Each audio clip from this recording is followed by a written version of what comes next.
चुनावी साल में जयराम सरकार का एक फैसला प्रदेश में हलचल मचा सकता है। हिमाचल प्रदेश में भूमि सुधार कानून और लैंड सीलिंग एक्ट से छेड़छाड़ करने से सभी सरकारें हमेशा से परहेज करती आई हैं, लेकिन जयराम सरकार ने लैंड सीलिंग एक्ट से पर्यटन यूनिट्स को बाहर करने का निर्णय ले लिया है। बड़ी बात यह है कि उद्योग विभाग ने ये फैसला लिया है, जबकि इसके लिए कायदे से नियमों का पालन नहीं किया गया। दरअसल तथ्य ये है कि लैंड सीलिंग एक्ट भारतीय संविधान के 9वें शेड्यूल का एक्ट है और इसमें संशोधन के लिए विधानसभा में बिल पास करना जरूरी है। विधानसभा में बिल पास करने के बाद राष्ट्रपति की मंजूरी के लिए इसे भेजा जाता है, लेकिन उद्योग विभाग के स्तर पर ही फैसला ले लिया गया। इसके लिए उद्योग विभाग ने अधिसूचना भी जारी कर दी है।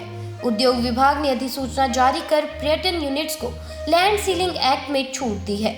उद्योग विभाग ACS यानी अतिरिक्त मुख्य सचिव RD धीमान की तरफ से अधिसूचना जारी की गई। इस अधिसूचना के अनुसार राज्य में अब टूरिज्म यूनिट्स यानी कि होटल और रिजॉर्ट लैंड सीलिंग एक्ट में छूट के लिए इंडस्ट्रियल अंडरटेकिंग कंसीडर किए जाएंगे।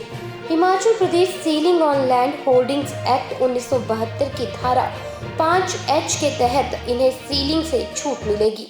प्रावधान ये है कि हिमाचल में कोई भी व्यक्ति या संस्था 150 बीघा जमीन से अधिक जमीन नहीं रख सकता।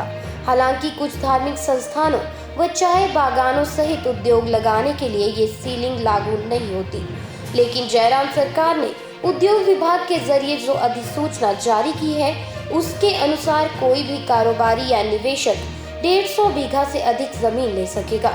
इस अधिसूचना का अध्ययन करें तो टूरिज्म यूनिट्स को इंडस्ट्रियल अंडरटेकिंग सिर्फ लैंड सीलिंग एक्ट में छूट पर ही रहेगी।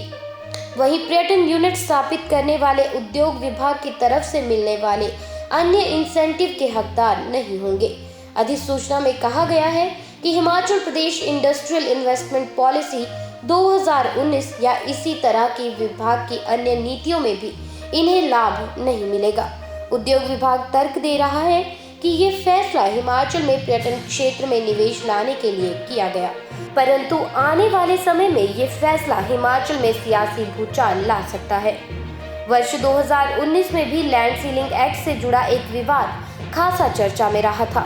मौजूदा मुख्य सचिव रामसुभग सिंह तब अतिरिक्त मुख्य सचिव थे और उस दौरान ग्लोबल इन्वेस्टर्स मीट के लिए खास तौर पर स्थापित पोर्टल राइजिंग हिमाचल पर लैंड सीलिंग एक्ट से जुड़ा विवादित डॉक्यूमेंट अपलोड किया गया था।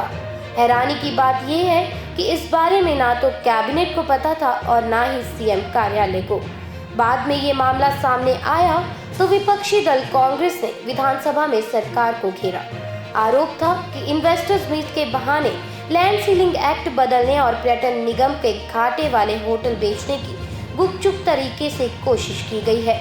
तब मामले में चौतरफा घिरी सरकार ने तुरंत विवादित डॉक्यूमेंट को पोर्टल से हटाया और जांच का ऐलान किया। इस मामले में ACS पर्यटन रामसुभग सिंह पर गाज गिरी थी। तब सरकार ने रामसुभग सिंह को पर्यटन विभाग से हटा दिया था। अब फिर से एक ऐसा ही फैसला हुआ है, लेकिन देखना यह है कि विपक्ष इस मामले पर सरकार को कितना घेर पाता है। हालांकि अभी से ही इस मामले पर सियासत गरमाने लगी है और विपक्ष ने जयराम सरकार को घेरना भी शुरू कर दिया है। नेता प्रतिपक्ष मुकेश अग्निहोत्री ने लैंड सीलिंग को लेकर उद्योग विभाग द्वारा जारी अधिसूचना पर सरकार को जमकर निशाने पर लिया और आरोप लगाए कि जयराम सरकार राज्यों को बेचने के निरंतर प्रयास कर रही है। मुख्यमंत्री जयराम ठाकुर ये बताए कि किसको फायदा देने के लिए ये अधिसूचना अधिसूचित किया गया है। हम तो पहले से कह रहे हैं कि आप जो है हिमाचल प्रदेश को बेचने का प्रयास कर रहे हैं। भाजपा की सरकारें जब जब भी हिमाचल प्रदेश में आई प्रदेश को बेचने का प्रयास किया, तभी तो हम पहले भी कहते थे हिमाचल फॉर सेल। हिमाचल को बेचने की कोशिश जो है इन्होंने पहले भी की थी और ये अब फिर कोशिश शुरू हो गई। अभी पिछले दिनों पहले हिमाचल प्रदेश सरकार ने हिमाचल प्रदेश पर्यटन विकास निगम के सारे होटल बिक्री पे लगा दिए, नीलामी के रेट तय कर दिए। वो तो जब हमें आहट लगी और हमने विधानसभा में मसला उठाया, सरकार मुकर गई कि ऐसा कुछ नहीं था और ये तो ब्यूरोक्रेटिक लेवल पे हुआ, अफसरशाही के स्तर पे वो मुख्यमंत्री का महकमा और उनको ना पता हो, और उसमें जांच बिठाई गई। आज दिन तक जांच रिपोर्ट नहीं आई, सिर्फ सचिव हटाए गए थे। और सारे होटल जो हैं, जो बेशकीमती होटल थे, बेचने का मसौदा तैयार हो गया था।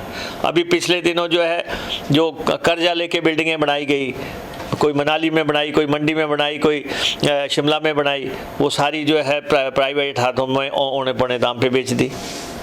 और अब जो है ये तो जो है 150 बीघा तक ज़मीनें रखने का जो प्रावधान टूरिस्ट यूनियन के लिए किया जा रहा है। पहली बात तो डॉक्टर परमार ने ये जो कानून बनाया था, बड़ी दूरगामी सोच रख के बनाया था। वो हिमाचल निर्माता थे, उनको पता था कि हिमाचल के पास, लोगों के पास छोटी छोटी लैंड होल्डिंग्स हैं, ज़मीन कम है, पूंजीपति और धन्ना सेठ जो है गरीबी के और गुर्बत का फ़ायदा उठा के जो है ये ज़मीनें खरीद लेंगे।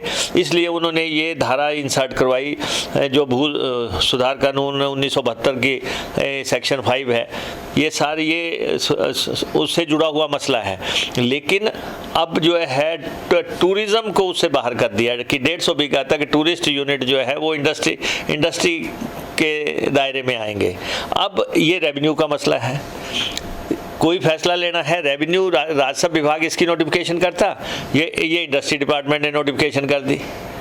और अगर ये करना था, आप करना चाहते हैं, आप हिमाचल प्रदेश विधानसभा को विश्वास में लो।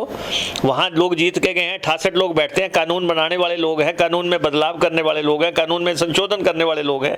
अगर आप कुछ भी करना है तो विधानसभा को विश्वास में लेके करो। लेकिन आपने तो एक रेवेन्यू डिपार्टमेंट की भी नोटिफिकेशन या इंडस्ट्री डिपार्टमेंट ने नोटिफाई कर दिया कि अब से आगे से जो है होटल जो है इंडस्ट्री की परिभाषा में आएंगे और 150 बीघा तक ज़मीन होटल वाले रख सकते हैं।